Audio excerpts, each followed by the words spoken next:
आज मैं तुम्हें सुनाने वाला हूँ 3 डरावनी कहानियां जो तुम्हारी रातों की नींद छीन लेंगी। सुनो, एक कुआं है, अंजना का कुआं। यहाँ इच्छा मांगने से इच्छा पूरी होती है, लेकिन कीमत पैसे नहीं होती, कीमत होती है तुम्हारी नफरत। ये कुआं तुमसे विष लेता है और बदले में तुम्हारी जिंदगी से वही चीज छीन लेता है जिससे तुम सबसे ज्यादा नफरत करते हो। राहुल को ये बात मजाक लगी। उसने सोचा, जिसे मैं पसंद नहीं करता वो छिन भी गया तो क्या फर्क पड़ेगा। रात के ठीक 12 बजे राहुल कुएं के पास गया। अंदर झांक कर बोला, मुझे अमीर बना दे। और तभी राहुल को कुएं के अंदर से एक आवाज सुनाई दी, ठंडी, गूंजती हुई। इच्छा स्वीकार की गई। अगले दिन राहुल के घर के बाहर एक बैग पड़ा था, अंदर नोट ही नोट। राहुल खुश, बहुत खुश। लेकिन उसी रात ठीक 12 बजे कहानी का असली हिस्सा शुरू हुआ। घर के बाहर से किसी ने धीरे से उसका नाम लिया, औरत की धीमी आवाज में, राहुल। राहुल बाहर निकला। गेट के पास एक औरत खड़ी थी, चेहरा पीला, आंखों में आंसू और गले पर काले निशान। राहुल की सांस अटक गई क्योंकि वो औरत उसकी माँ थी। बेटा, आज सुबह तूने कहा था ना, जाओ मर जाओ तुम। नहीं माँ, मैंने गुस्से में।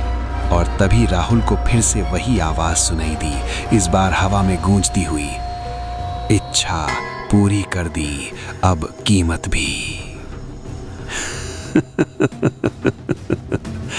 हाय बेचारा राहुल। इसलिए इच्छा मांगने से पहले सोच लेना, क्योंकि कुआं तुम्हारी इच्छा सुनता है, लेकिन कीमत तुम्हारी नफरत तय करती है। तुम जानते हो, कुछ लाशें मरने के बाद भी आंखें झपकाती हैं। नाइट शिफ्ट थी।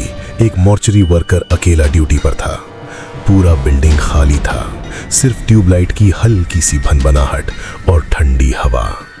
रूटीन चेक करते वक्त उसने एक बॉडी पर से सफेद कपड़ा हटाया। चेहरा बिल्कुल शांत, बिल्कुल बेजान, जैसा होना चाहिए था। फिर उसने आंख झपकाई। वर्कर हल्का सा हंसा। मसल रिफ्लेक्स होगा, डेड बॉडी में कभी कभी होता है। लेकिन जब वो बाईं तरफ गया, लाश की आंख भी बाईं तरफ घूम गई। जब वो दाईं तरफ गया, आंख उसे फॉलो कर रही थी। तब उसे समझ आया, लाश उसे देख रही थी। लाश के होंठों पर धीरे धीरे एक अजीब सी मुस्कान आने लगी। वर्कर के हाथ से क्लिपबोर्ड गिर गया। तभी उसका फोन बजा। कांपते हाथों से उसने कॉल उठाया। दूसरी तरफ से आवाज आई, सर, जो बॉडी आप देखने गए हो वो तो कल ही दफन कर दी गई थी, तो वहां आप देख क्या रहे हो?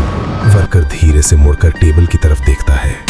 टेबल खाली था और उसके पीछे से एक ठंडी सांस की आवाज आई, मैं अभी भी यही हूं।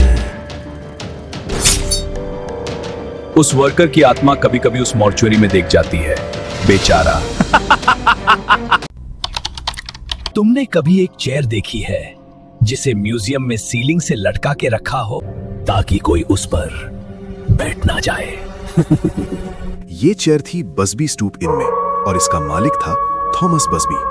गुस्से और नशे में उसने अपने फादर इन लॉ का मर्डर कर दिया। फिर जब उसे फांसी के लिए ले जा रहे थे, वो पलटा और अपनी चेयर को देखकर बोला, जो मेरी चेयर पर बैठेगा वो जिंदा नहीं बचेगा। मुझे याद है, पहला आदमी जो उस चेयर पर बैठा वो हंसा। 2 दिन बाद उसकी बॉडी रोड पे मिली। फिर दूसरा आया, फिर तीसरा, और हर बार चेयर पर बैठने के बाद किसी का एक्सीडेंट, किसी की सडन डेथ। और मैं बस काउंट करता रहा। वर्ल्ड वॉर 2 के टाइम कुछ सोल्जर्स आए, ब्रेव बन रहे थे। उन्होंने चेयर पर बैठ के कहा, कर्स कुछ नहीं होता। मुझे हंसी आ गई, क्योंकि उस रात के बाद उनमें से कई वापस नहीं आए। फिर 1978 में लोग फाइनली डर गए। चेयर म्यूजियम में पहुंची और वहां डिसीजन हुआ, इस चेयर को लटका दो सीलिंग से ताकि कोई बैठ ही ना सके। पर इंसान को एक बात समझ नहीं आती, चेयर लटकाने से कर्स खत्म नहीं होता। कभी कभी रात में वो चेयर हल्की सी हिलती है, जैसे कोई इनविजिबल इंसान अब भी बैठ के नेक्स्ट नेम चूज कर रहा हो। तो बताओ, अगर तुम्हें वो चेयर खाली मिले, तुम बैठोगे? क्यों? मजा आया ना?